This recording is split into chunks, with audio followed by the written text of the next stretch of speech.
Ladies and gentlemen, may I have a drum roll, please?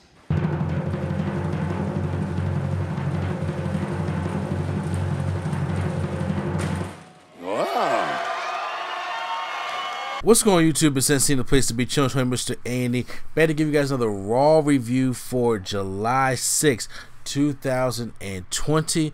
And we are about 2 weeks away from Extreme Rules, the horror show. I want to give my apologies that last week I did not do a Raw review because everything got ahead of me last week. There was so much things I had to do and stuff with my family and stuff that we were just trying to get together and my kids that I kind of missed most of Raw. I had to try to go back and watch it, but by the time I watched it, it was already the Wednesday Night War, getting ready for Great American Bash going up against Fyter Fest, and I was just like, man, at that time, that's what the interest was at.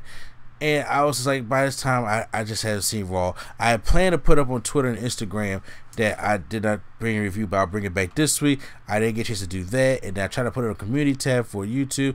I didn't get a chance to do that, so I do apologize for leaving everybody in the dark like that last week. I know that's my fault, and then I got to pay the consequences for that. I'm saying, but well, not to say consequences, because, you know what I'm saying, life does happen.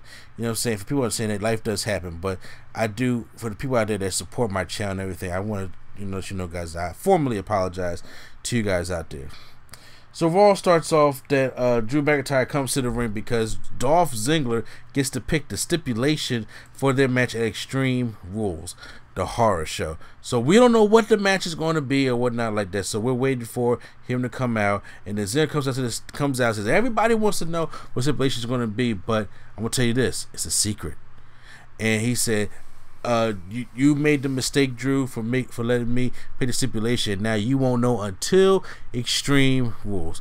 I don't know. It's probably gonna be a cage. It's probably gonna be a street fight. Probably be 3 stages of hell. Probably be something horrible. I don't know what Dolph Ziggler got up his sleeve. All I know is Dolph gonna give him a match, but Dolph ain't gonna win that championship. So that's just what it's gonna be. But he has to wait till Extreme Rules.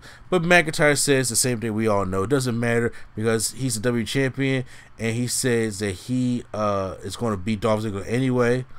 And then he said he's proud of his comeback story and he hopes to inspire others. And he said, Dolph said, and you feel as though you did all that by yourself. He said there's a list of names that you have just left, at the wayside. And he said, I got somebody here right now that you had left by the wayside. And out comes Heath Slater.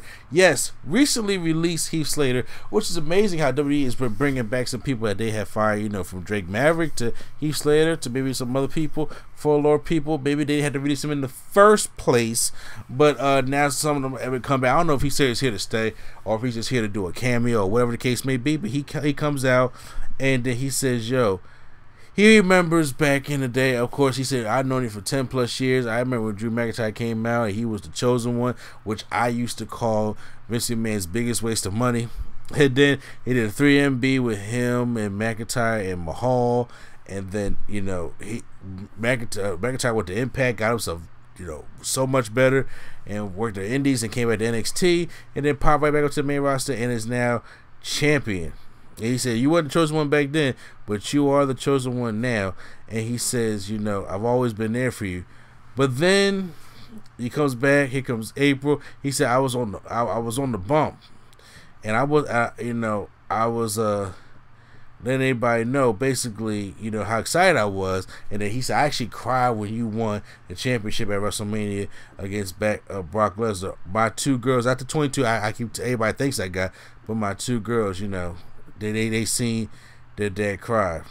And he says, my kids, man. And he said, I was always there for them. He said that Drew promised him on the bump that he'll have a petition to have a match with him. And then he said, but that never happened. And you never get what was promised to him. So he said he wants his fight tonight. And Drew was like, I'm not going to fight you. Then he slaps and said, what about now? And he pushes him, and then Drew's like, all right, fine, you get your match. Bam, match starts, we return, and then Slater takes off his shirt, Claymore kick, and that's it. Talk less, Claymore. And there it is. 1, 2, 3, he beats Heath Slater, and then he just walks off. And then Dolph Ziggler gets in the ring and he says his face, and then he pushes Dolph Ziggler down, and they start fighting. Then Drew McIntyre comes back out and then beats up Dolph Ziggler. Then him and Heath Slater embrace in a hug, and then give shout out and all stuff like that. So it was a good moment. Nice to see Heath Slater come back. Heath Slater is getting bigger also. He wants to join that Jinder Mahal and Drew McIntyre club. I do understand. So now we're going to get in the ring with Sasha and Bayley.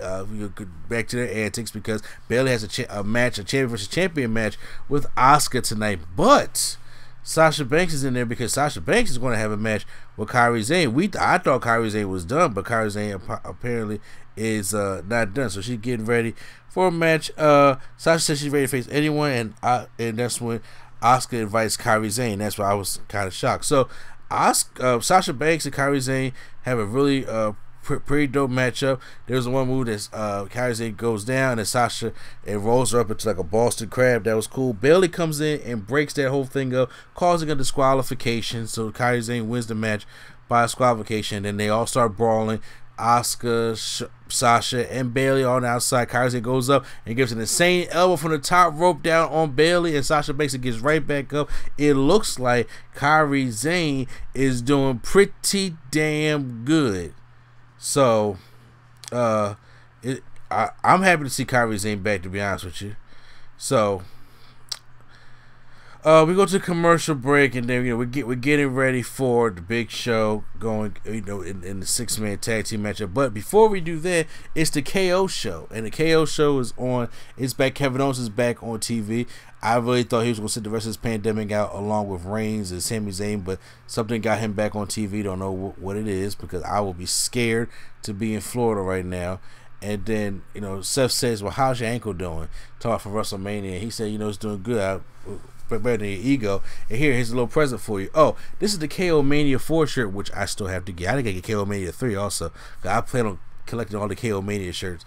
And he said, this is the shirt that I beat you in at WrestleMania. He says, look, Kevin, I don't care about you. I don't care about your show. I came up here to use your show as a platform to go against a now medically cleared Rey Mysterio. And he wants to challenge Rey Mysterio at Extreme Rules the Hard. Who about Vince? I don't work for Vince. At Extreme Rules, I don't keep saying this Harvard so shit. And then Rey Mysterio is out there with his son, and then he said, well, since your partner Aleister Black is down, he can't wrestle tonight, looks like you're out. But then he said, Kevin Owens says, hold on, I'm thinking of the offer. I will never team up with you, but I will be team up with Rey Mysterio, and Rey Mysterio, if you'll have me and you can go up against Seth Rollins and Murphy, and the winner will pick the stipulation for the matchup between Seth Rollins and Rey Mysterio at Extreme Rules, which I thought that match was going to be at SummerSlam, but it looks like Extreme Rules is going to be the case because Mysterio has not signed the contract yet. His contract has expired. He has not signed a new one yet with the company, so I don't know if Extreme Rules is going to be his last hurrah or not, or if he's going to sign an extension, whatever the case may be. But now we get Seth Rollins and Murphy taking on Kevin Owens and Rey Mysterio with Dominic on the outside. Good matchup. All 4 men get their stuff in. It's good work. Dominic's on the outside, and then Seth Rollins kind of like rakes his eyes a little bit, and Rey Mysterio goes to go check on him. But then Kevin Owens attacks Seth Rollins, and then we have Murphy on this side, gets dropped to the middle row, and then Rey Mysterio hits a 619 and a splash on Murphy for the win. And so Rey Mysterio, Kevin Owens wins the matchup. After the match, Rey gets on the mic and says, perfect stipulation for the horror show is eye for an eye. He is willing to rip Seth Rollins' eye out with his bare hands. I don't know what an eye for an eye match is, to be honest with you. It's probably going to be some form of no disqualification of Seth Rollins getting his eye stuff. It's probably going to be some hard shenanigans as Vince McMahon's going to like. Such good shit. All that stuff. So, right now, we are about to come out with the United States Champion celebration of MVP. As it's going to be balling. So he comes out, something is in the tables in the middle of the ring. And he comes out with Bobby Lashley talking about Apollo Crews. He tried to help Apollo Crews. Apollo Crews was hot when he first came in, but then that kind of cooled off. And last week on Raw, the one I didn't review, he beat Apollo Crews. So he felt as though that he is the new United States champion.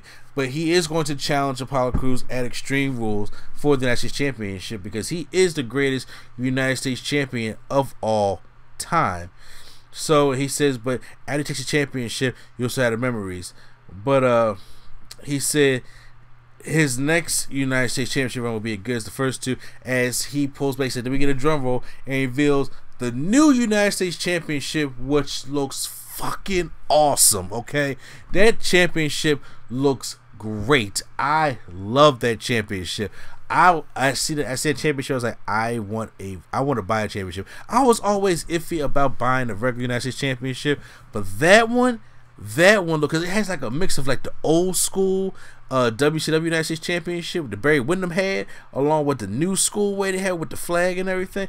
Yo, please let me get that. Man, if they were a New Nation heel, I'll put the Pan Africa flag on that joint. Yo, you got my money. It's like 20% off titles every day that WWE programming is on. So I will buy that championship. That looks awesome. But we have Lashley says, well, I make things official, and right now I'm granting MVP the new official United States champion. So they put the belt on him, but Ricochet and Cedric Alexander comes to the ring. It says that, you know, that championship's prestige, but you know you got to earn it. And then, you know, Apollo will be back soon, but MVP, you hurt the friend. We're gonna make sure the hurt business goes to a limb. So we about to have a tag team match between MVP Bobby Lashley versus Ricochet Cedric Alexander. MVP is still in his suit clothes as it is. They beat him down most of the matchup, but then Lashley takes down Ricochet on the other side. And then throws Cedric Alexander back into the ring. Hits a powerful spill, turns Cedric Alexander inside out. They win the matchup. And then after the matchup, he comes in and gives the full Nelson to Cedric Alexander. And then after he does that, Ricochet pulls Alexander from outside of the ring. And then, you know, as MVP is up on the top rope with his new championship. And the championship, like I said, it looks awesome. I really like the way the championship looks. And also, Chuck Russo interviews the Kabuki Warriors and saying that, you know, after tonight, you know, after Asuka beats Bayley, she says that they want a shot at the tag team championships next week. So, I don't know if it's going to go to Extreme Rules or not, but they want a shot at the tag team championships, which later on tonight, Sasha accepts on behalf of her and Bayley. So, the seeds are still being planted there, to say the least. 6-man tag team matchup played a Big Show with the Viking Raiders taking on Randy Orton, Andrade, and Angel Garza. And they come out. So this matchup, I wasn't, you know, I was looking at it back and forth. You know, I didn't see too much of it to the end when Big Show tries to go for a chokeslam, but Orton tries to go run and get the RKO, but he gets shoved off. And then after he taunts a Big Show for a little bit, Andrade tries to put a sleeper on. He takes him out of that way. And then Ivar comes in, drops Andrade. They tags in Eric, but then Eric gets RKO out of nowhere and then gets the pin as Randy Orton, Andrade, and Selena Vega win the matchup with Angel Garza as well.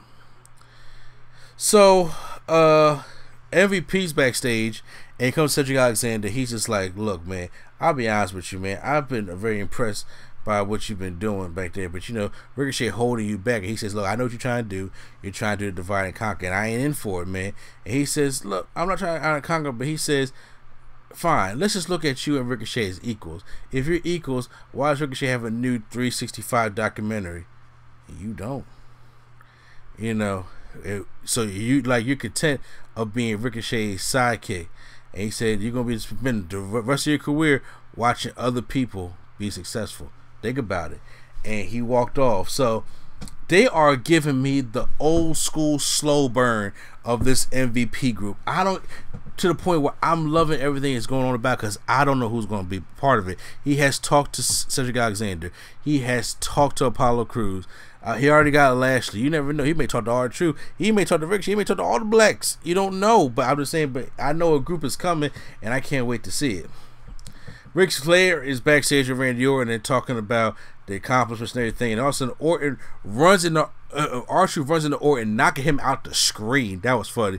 And then he looks at Ric Flair. He's like, you know, for the dirtiest player in the game, you sure clean up well. Tozawa. I was like, oh, here we go. Then Tozawa, you can hear Tozawa's voice, and Truth runs off, and then Randall shows out Ninja says, you looking for our Truth? He went that way. As he shakes his head. As we get ready for Ruby Riott versus Billie Kay, because last week, Peyton Royce beat Ruby Riott and extended the win streak again for Ruby Riott. The losing streak at 11 last week now goes to 12 because Billie Kay beats Ruby Riott again with like a kind of like a modified Sky High. It doesn't look that well. It doesn't look as good as the twisting brain buster that Peyton Royce did last week, Ruby Riott. So we don't know what's going to happen with Ruby Riott, but she's on this losing streak for a reason. Main event time as we go for Asuka going up against Bayley, champion versus champion, and Asuka with Kairi Sane and then Bayley Sasha Banks. Good matchup by these two. She has Asuka on the ropes. Bayley tells Sasha to get her a drink of water. I like how Sasha's playing a little season. She's wearing the SmackDown Women's Championship like the whole time, and I'm like, I like that. I like that. That's a little smart old school storytelling. So Bayley's drinking the water, throwing the water in Asuka's face, but then she screams because she sees Nikki Cross on the other side of the plexiglass, just banging away at the plexiglass and everything. And then now Bayley gets back in the ring, and then Asuka goes for the Asuka lock, and then Bayley finds a way to get out of it. She goes for it again. Sasha comes in to runs in there, but then Kairi Sane tackles down Sasha Banks, and then Asuka goes for the Asuka lock again, but then Bayley tries to roll her up, but then Asuka plops down on her. 1, 2, 3. Asuka beats Bayley, and then Bayley is just in shock. Good matchup by these two, and then of course next week we gonna get the matchup for the Women's Tag Team Championship. So that was Raw this week. I thought Raw was a pretty decent episode. So actually, I'm gonna give Raw a thumbs up this week. I'm gonna give it a passing grade. Okay, like I said, I don't even do passing feelings. So you can post in the comments down below how you guys feel about Monday Night Raw. Hit the like button if you guys enjoyed my review. Hit the subscribe button for more WWE content right here on Nerd Coalition. So once again, this is NC, the place to be. Chill, Tony Mustaine, and Nerd Coalition is out.